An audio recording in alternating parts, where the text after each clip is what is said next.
কিন্তু অনেক প্রত্যাশা নাই সরকারের যে বাজেট সেটা কন্টিনিউশন। সার্টেনিটি কোথায় যাচ্ছে, বাংলাদেশ কোথায় যাচ্ছে, নোবডি নোজ। এই মুহূর্তে কেউ যাচ্ছে না, আমরা কোথায় যাচ্ছি। আসলে আমরা এখন তো দেড়টার কাছাকাছি, আর এত বক্তৃতার পরে আমি জানি না কতটুকু ধৈর্য আছে শোনার মতো, but I will be brief, don't worry.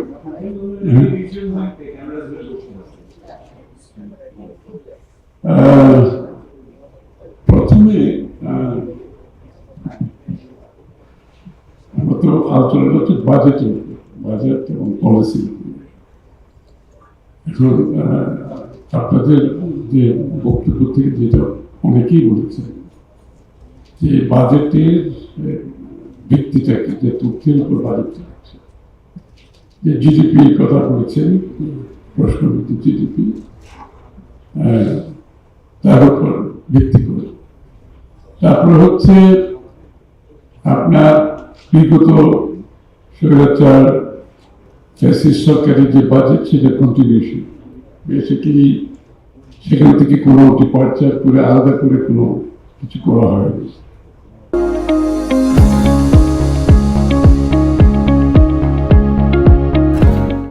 Thirdly হচ্ছে আমাদের বর্তমান দেশের অর্থনৈতিক প্রেক্ষাপট, বৈশ্বিক প্রেক্ষাপট, এইটাকে মাথায় রেখে কতটুকু বাজেটে চিন্তা করা হয়েছে।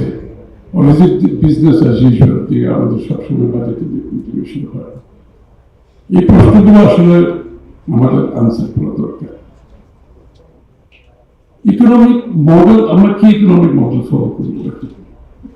আমরা তো দেখেছি যদি পুরনো সেই ইকোনমিক মডেলের উপরে কন্টিনিউশনে বাজেট কন্টিনিউ করবে, তাহলে তো সেটা আমাদের যে পরিবর্তনের যে আমাদের আকাঙ্ক্ষা জনগণের, সেটা তো হচ্ছে যে ভূ তথ্যের উপর যদি আমাদের এই বাজেট প্রণীত হয়, পলিসি প্রণীত হয়, সেখানে আকাঙ্ক্ষার কোনো প্রতিফলন হচ্ছে না। থার্ডলি হচ্ছে আমি কিন্তু এখানে আপনারা অনেকগুলো কথা বলেছে, আমি কিন্তু বর্তমান একটি ইন্টারিম সরকারের উপর আমার কিন্তু অনেক প্রত্যাশা নাই, নাই এর জন্য কোনো কারণ। It is an interim government, সুতরাং ইন্টারিম গভর্নমেন্টের কিছু লিমিটেশন আছে এবং এরা কোনো ম্যান্ডেট নিয়ে দেশ পরিচালনা করছে।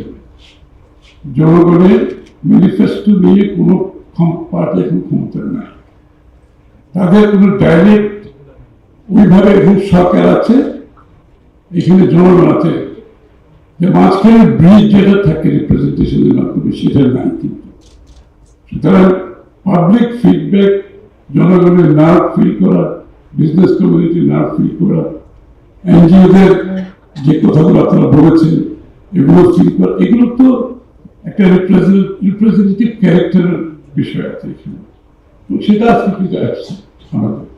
এই জন্য আমি এক্সপেকটেশন বেশি নাই, এই জন্যই বলছি যে আমার মনে হয় এই সরকারের উপর আমাদের এক্সপেকটেশনটা একটু ভিন্ন। এটা হচ্ছে একটা গভর্নমেন্ট ট্রানজিশন, আমি I call it stopgap measure also.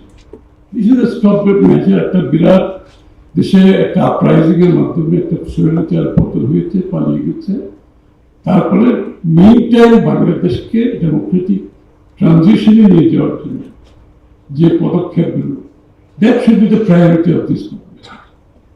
যে আমরা ডেমোক্রেটিক অর্ডারে ফিরে যাওয়ার জন্য যে কাজগুলো করা দরকার, ওইটা হচ্ছে এই সরকারের প্রধান দায়িত্ব।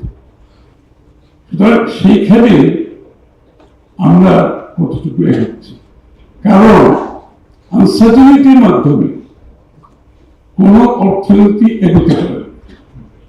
আনসার্টেনিটির মাধ্যমে যেখানে স্থিতিশীলতা থাকবে না এবং জনগণ যে বিজনেস ডিসিশন হোক, ইন্ডিভিজুয়াল ডিসিশন হোক, বাইরের যারা আছে আমাদের পার্টনার তাদের ডিসিশন হোক, সবগুলো কিন্তু ডিপেন্ড করছে তাদের একটা আগামী দিনের স্যাটেলাইট কোথায় যাচ্ছে, বাংলাদেশ কোথায় যাচ্ছে, নোবডি নোজ। এই মুহূর্তে কেউ যাচ্ছে না আমরা কোথায় যাচ্ছি। বাংলাদেশে আগামী দিনে এই সরকার কতদিন থাকবে, নির্বাচন কবে হবে, আগামী দিনের নির্বাচনের পরে বাংলাদেশ কোথায় যাবে, এই বিষয়গুলো তো সকলে মিলে কাজ করছে। এইখানে কিন্তু আমরা কোনো স্যাটেলাইট দেখতে পাচ্ছি না।